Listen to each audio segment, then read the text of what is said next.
Hello student, myself Manisha Verma, ERT Social Studies, and this is class 4th, and the topic of class 4th is the Great Indian Desert, and the chapter number is 4. Okay, so here we start our topic and our chapter number 4. So now we talk about the Great Indian Desert.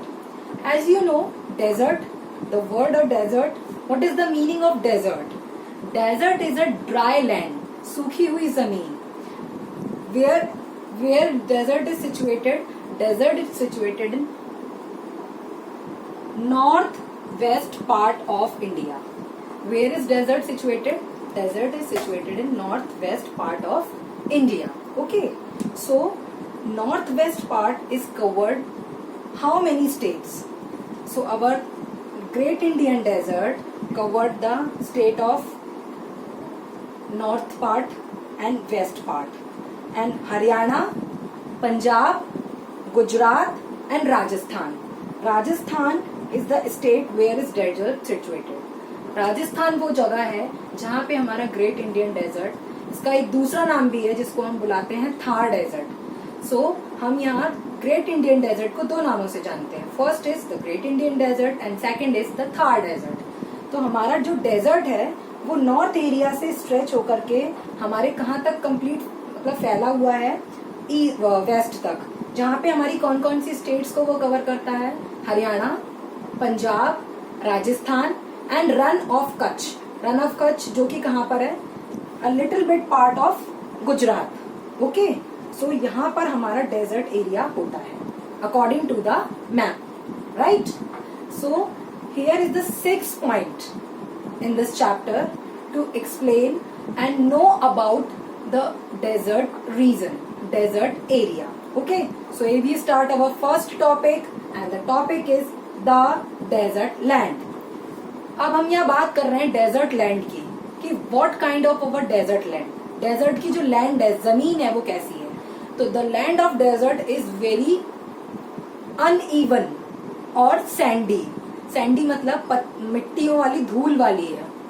और जो वहां पे hot winds चलती हैं, उस hot winds के कारण वो जितनी भी सैंड है वो एक जगह एक कंपाइंड रूप इकट्ठा कर लेती है, जिससे वो रेत के टीले बना लेती है.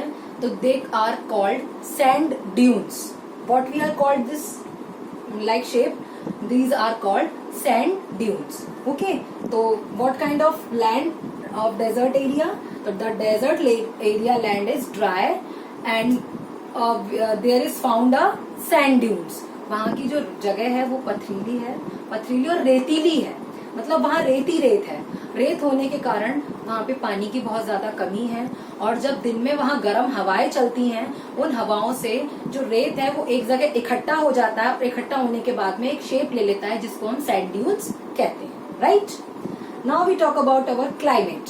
सो what type of climate in the desert area? तो there is hot and dry climate of desert area. Hot and winds blowing and जो वहाँ की सैंड है उसको वो उड़ा करके एक जगह से दूसरे जगह शिफ्ट करती हैं. तो इसी वजह से वहाँ का जो क्लाइमेट है वो बहुत ही ज्यादा हॉट होता है. But as the second side, जो वहाँ का क्लाइमेट है वो नाइट में जितनी जल्दी ठंडा होता है, दिन में उतनी ही जल्दी गर्म हो जाता है. मीन्स जो वहाँ के डेज हैं वो बहुत ही हॉटर होते हैं, बहुत गर्म होते हैं, बट वहाँ की नाइट्स सेम उसके अपोजिट ही उतनी ही कूल, फास्टर, यानी जल्दी गर्म, वो ठंडी हो जाती है. ओके, सो वहाँ का क्लाइमेट कैसा है? बिकॉज जो सैंड होती है, सैंड के अंदर एक चीज होती है कि जितनी जल्दी धूप के अंदर वो गर्म हो जाती हैं, उतनी ही जल्दी वो ठंडी भी होती है. तो इसीलिए जो डेजर्ट एरिया यानी राजस्थान वाला जो एरिया है, रन ऑफ कच्छ वाला एरिया है, वहाँ का जो क्लाइमेट है वो डे टाइम में जितना ज्यादा वार्म होता है, गर्म होता है, हॉट होता है, ठीक उसके अपोजिट नाइट में उतना ही जल्दी ठंडा भी हो जाता है, राइट? सो ये हमारा वहाँ का क्लाइमेट भी कंप्लीट हो गया. Now we talk about our third point and the third point is flora and fauna. Flora and fauna, आपको इससे क्या समझ आ रहा है? फ्लोरा एंड फौना मतलब that kind of plants, herbs, shrubs.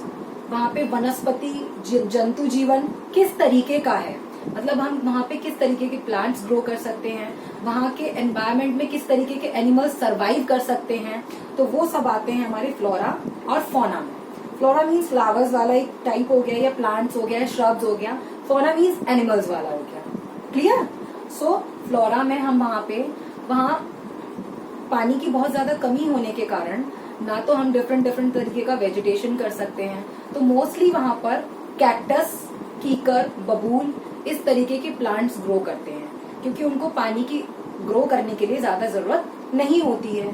सो वहां पे इस तरीके के प्लांटेशन हम कर सकते हैं या होता भी है। देन आफ्टर हम बात करेंगे वहां के एनिमल्स की, वहां की लाइफ कैसी है। वहां पे बहुत ज्यादा फेमस अगर कुछ है तो वो है black buck, like a kind of deer, हिरन की एक प्रजाति होती है। वहां पे वो बहुत ज्यादा मात्रा में या बहुत ज्यादा मतलब देखने को मिलती है डेजर्ट एरिया में। ब्लैक बक हुआ, और हमारे डेजर्ट की जो लिजर्ड होती है, छिपकलियां हुई, वो सब वो वहां पे बहुत अधिक क्वांटिटी में देखने को मिलती है। Now we talk about our fourth point, and the fourth point is water supply. अब as you know this is the desert area, तो वहां पे वाटर का तो कोई सवाल ही नहीं बनता। तो यहाँ पे जो वाटर सप्लाई होती है वो होती है डैम के through, and the name of this dam is Indira Gandhi canal. Okay, जिसको हम सतलज नदी के ऊपर बनाया हुआ है। सतलज नदी का पानी सप्लाई होता है हमारे इंदिरा गांधी कैनल में, और वहां से पूरे डेजर्ट एरिया के लोगों को वाटर सप्लाई होता है। Clear? Now we talk about our fifth point, lifestyle and occupation. Lifestyle मतलब वहां के लोगों का रहन सहन कैसा है, ऑक्यूपेशन वहां पे लोग किस तरीके का व्यवसाय करते हैं। तो first of all we talk about lifestyle. वहां के लोगों की लाइफस्टाइल बहुत ही डिफरेंट है, बिकॉज वहां बहुत ही ज्यादा गर्मी होने के कारण लोगों का जीवन बहुत ही नॉर्मल नहीं होता है लाइक हम लोगों की तरह। तो वो वहां पर किस तरीके से अपना जीवन स्पेंड करते हैं, वो लोग अपनी थिक वॉल्स बनवाते हैं अपने हाउस की, जिससे कि जो गर्मी है उससे वो अपने आप को प्रोटेक्ट कर सकें। और वहां पे लोग ज्यादातर किस तरीके के होते हैं, लाइक बंजारास, जिनको हम नोमेड्स भी कहते हैं, कि वहां पे ऑक्यूपेशन भी ज्यादा अच्छा नहीं है, इसलिए one place to another place, एक जगह से दूसरे प्लेस पर जाते रहते हैं। और शिप ऑफ द डेजर्ट, जैसे camel is called the ship of the desert, हम ऊंट को रेगिस्तान का जहाज भी कहते हैं, तो इसीलिए ऑक्यूपेशन के लिए वो ज्यादातर कैमल का यूज करते हैं। उसके बाद वहाँ गोट्स को भी पाला जाता है, शीप्स को भी पाला जाता है, जिसे हम एनिमल रियरिंग भी कहते हैं। तो ये वहाँ की लाइफस्टाइल हो गई। वहाँ पर ज्यादातर लोग दाल बाटी चूरमा खाना पसंद करते हैं। ऑक्यूपेशन के लिए एक प्लेस से दूसरे प्लेस पर जाते हैं, और ज्यादातर वहाँ पर किस तरीके का काम होता है कि वीविंग करना, इस तरीके का। तो ये वहाँ का मेन ऑक्यूपेशन हो गया। Now we talk about our last topic, major places. Everywhere have a major places, like हमारे आगरा में अगर हम बात करें तो ताजमहल है। तो डेजर्ट एरिया में भी बहुत सारे टूरिस्ट प्लेसेस हैं, जहाँ पर all over the world in पूरे कंप्लीट ईयर में काफी सारे टूरिस्ट आते हैं घूमने के लिए। तो वो कौन से टूरिस्ट प्लेसेस हैं या मेजर प्लेसेस हैं, लाइक जयपुर, जैसलमेर, बीकानेर, उदयपुर। ये बहुत ज्यादा इम्पोर्टेंट प्लेस हैं और टूरिस्ट प्लेस भी हैं, जहाँ पर डिफरेंट जगह से लोग इस पूरे डेजर्ट एरिया को सर्च करने आते हैं। So these are 6 topics and these is the desert. Desert means रेगिस्तान, और रेगिस्तान में हमारे ये सारे पॉइंट्स होते हैं जो हमारे रेगिस्तान को डिफाइन करते हैं।